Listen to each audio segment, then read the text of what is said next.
hakim yang mengadili perkara ini harus betul-betul bersikap transparan, terbuka, dan memutuskan perkara yang mencerminkan rasa keadilan di dalam masyarakat. Karena kita khawatir perkara ini jangan sampai ada intervensi dari pihak-pihak lain, baik intervensi dari segi kekuasaan maupun juga dari segi uang. Saya kira juga penting untuk melihat akses dan partisipasi publik gitu ya. Nah, wacana lokasi pemindahan sidang itu kan tidak hanya soal keselamatan dan keamanan para hakim, tapi juga soal akses dan partisipasi publik gitu ya. Nah, ini kan harus diseimbangkan nih, keselamatan, keamanan para pihak dan hakim, akses serta partisipasi publik, dan yang ketiga saya kira integritas pembuktian gitu. Karena pembuktian yang berintegritas itu nanti akan menghasilkan putusan yang seadil-adilnya gitu. Artinya terduga yang sebentar lagi mungkin akan maju ke pengadilan, kami berharap melalui prinsip fair trial, majelis hakim bisa memberikan hukuman seberat-beratnya yang setimpal kepada apa yang dilakukan sebagai satu tindak pidana. Ini makin membuat titik terang, mungkin karena Pak Jokowi sudah berkali-kali ngomong kasus ini harus diusut dengan tuntas, transparan, dan terbuka agar publik juga tidak terus-menerus berspekulasi dan menimbulkan tanda tanya besar.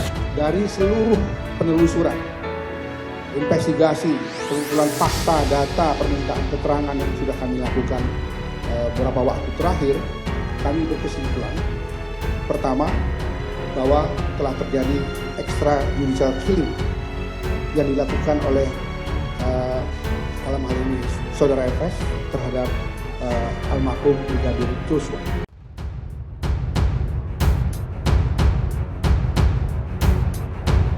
Komisi Yudisial pantau langsung jalannya sidang Verdi Sambo. Wakil Ketua Komisi Yudisial Taufik Hazet mendatangi langsung Gedung Pengadilan Negeri Jakarta Selatan. Dia mengatakan kedatangan hari ini guna memantau langsung jalannya persidangan kasus dugaan pembunuhan oleh ex-Kadif Propam Irjen Verdi Sambo. Dia menjelaskan pihaknya akan menurunkan 2 tim dengan masing-masing terdiri dari 3 orang. Artinya, total akan ada 6 orang anggota Komisi Yudisial yang akan membantu langsung jalannya sidang tersebut. Taufik berharap hakim bisa berjalan sesuai belit dan etik dalam menjalankan tugasnya hari ini.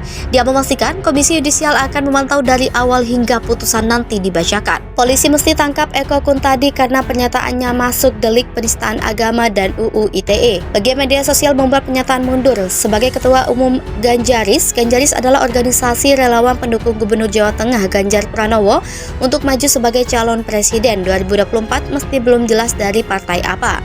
Diketahui bahwa Eko Kuntadi telah melakukan penghinaan terhadap video ceramah Ning Imas atau Ustadz Imas Fatimatis Zahra, cucu pendiri Pondok Pesantren Lirboyo.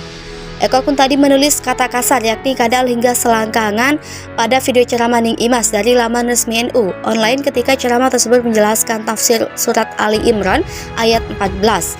Perkataan Eko Kuntadi ini di media sosial tersebut membuat publik khususnya warga NU bereaksi menyayangkan perkataan Eko Kuntadi tersebut. Banyak warga NU yang geram atas pernyataan Eko Kuntadi tersebut dianggap telah melecehkan Ning Imas yang merupakan tokoh NU, cucu Ponpes Lirboyo. Eko menjelaskan unggahannya di media sosial tersebut adalah tanggung jawabnya secara pribadi dan tidak ada kaitannya sebagai ketua Ganjaris. Menurut Hidayat, hal ini juga menjadi ujian bagi kepolisian apakah berani bertindak terhadap Eko Kuntadi. Karena Eko bersama kolega-koleganya Denny Siregar, Permadi Arya sudah berkali-kali dilaporkan oleh berbagai kelompok masyarakat ke kepolisian, tapi sama sekali tidak ada yang diproses. Pernyataan Eko Kuntadi ini sudah menghina ajaran agama, sudah termasuk kategori pelecehan agama.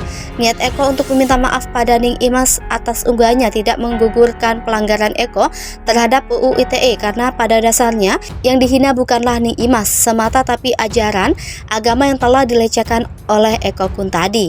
Ning Imas bukan ulama pertama yang dihina. Ini daftar pemuka agama yang diserang Eko Kuntadi. Eko Kuntadi menjadi bulan-bulanan warganet pasca cuitannya yang menghina Ning Imas viral di media sosial. Sebelumnya, Eko Kuntadi membagikan cuplikan video Tausiah Ning Imas atau Fatimatus Zahra yang tengah membahas tafsir surah Al-Imran ayat 14. Video tersebut membahas mengenai ganjaran yang diterima umat muslim ketika di surga. Jika laki-laki mendapat bidadari, maka perempuan menerima perhiasan. Diduga salah paham, Eko Kuntadi mengejek Ning Imas dengan menyebutnya tolol seperti kadal. Ia juga menilai Ning Imas hanya memikirkan perkara selangkangan saja. Usai cuitan video Eko Kuntadi itu tersebar, muncul pula beberapa hinaan terhadap Ning Imas hingga yang bernada seksual. Kendati telah dihapus, namun cuitan Eko Kuntadi terlanjur membuat marah beberapa kalangan. Tak sedikit yang menuntut permintaan maaf dan itikat baik dari Eko Kuntadi atas cuitannya yang menghina Putri Kiai Ridwan Kholik dari Pondok Pesantren Lirboyo, Kediri, Jawa Timur. Eko Kuntadi sendiri dikabarkan akan mengunjungi Pondok Pesantren Lirboyo Kamis 15 September 2022 untuk bertemu dengan sejumlah masyayikh. Kedatangan tersebut sekaligus menjadi itikat baik dari Eko Kuntadi untuk menyampaikan permintaan maafnya secara langsung kepada Ning Imas. Namun Ning Imas sendiri ternyata bukan ulama pertama yang mendapatkan komentar bernada tak mengenakan dari Eko Kuntadi. Pria yang aktif di media sosial itu ternyata sudah kerap melontarkan komentar yang kurang nyaman. Dilansir dari akun Twitter pribadinya, Eko Kuntadi juga aktif memberikan komentar terhadap hal-hal yang tengah ramai diperbincangkan. Sebelumnya, Eko Kuntadi juga pernah mengomentari penolakan Ustadz Abdul Somad di Madura. Ia tampak mendukung langkah deportasi yang sebelumnya dilakukan Singapura. Tidak hanya itu, Eko Kuntadi juga sempat menyebut Ustadz Adi Hidayat menerima sejumlah uang bantuan untuk disimpan pribadi, alih-alih disalurkan ke Palestina. Eko Kuntadi menyebut Ustadz Adi Hidayat tidak menyerahkan seluruh uang donasi yang terkumpul untuk bantuan Palestina. Tindakan Eko Kuntadi dinilai penistaan agama, Chandra harus diproses hukum. Eko Kuntadi dianggap melakukan penodaan agama atas cuitan dengan kalimat tak pantas tentang video Ustazah Imas Fatimatuz Zahra atau Ning Imas yang diunggah melalui Twitter. Kasus Eko bermula dari video yang menampilkan Ning Imas ketika menjelaskan tentang tafsir Al-Quran surat Ali Imran ayat 14. Eko juga menambahkan kata-kata tak pantas saat mengunggah video tersebut. Belakangan, tweet itu dihapus. Eko pada hari ini Kamis 15 September telah meminta maaf secara langsung kepada Ning Imas dan Kiai di Pesantren Lirboyo, Kediri, Jatim. Terkait masalah itu, Ketua LBH Pelita Umat Chandra Purna Irawan berpendapat Eko Kuntadi terindikasi dan berpotensi melecehkan tafsir ayat Al-Quran sehingga sama saja melecehkan kitab suci umat Islam. Dia menilai pandangan Ning Imas juga sejalan dengan pandangan para mufasir, salah satunya Imam Ibnu Katsir. Dalam konteks penodaan agama, kata Chandra, MUI telah mengeluarkan fatwa soal kriterianya.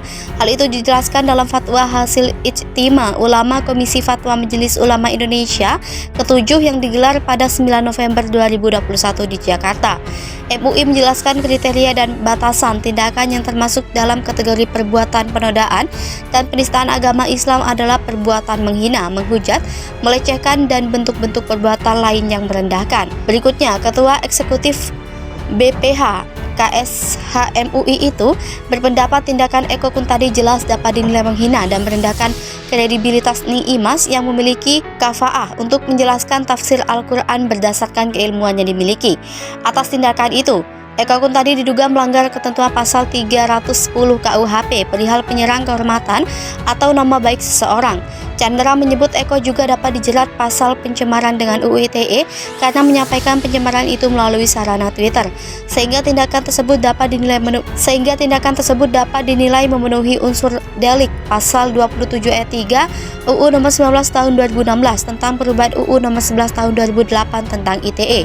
Selanjutnya, tindakan ex-ketua umum Ganjaris tersebut juga terindikasi atau diduga menyebar kebencian dan permusuhan berdasarkan suku, agama, ras, dan antar golongan yang dapat dinilai memenuhi unsur delik pasal 28 ayat 2 UU ITE. Dalam pendapat hukumnya, Chandra menyatakan Eko Kuntadi tidak bisa lari dari tanggung jawab hukum meskipun telah menghapus video tersebut dari akunnya di Twitter. Selain itu, pasal 28 ayat 2 Jo pasal 45A UU ITE tentang pidana menyebar kebencian dan permusuhan berdasarkan sara tetap harus diproses karena belai tersebut bukan delik aduan.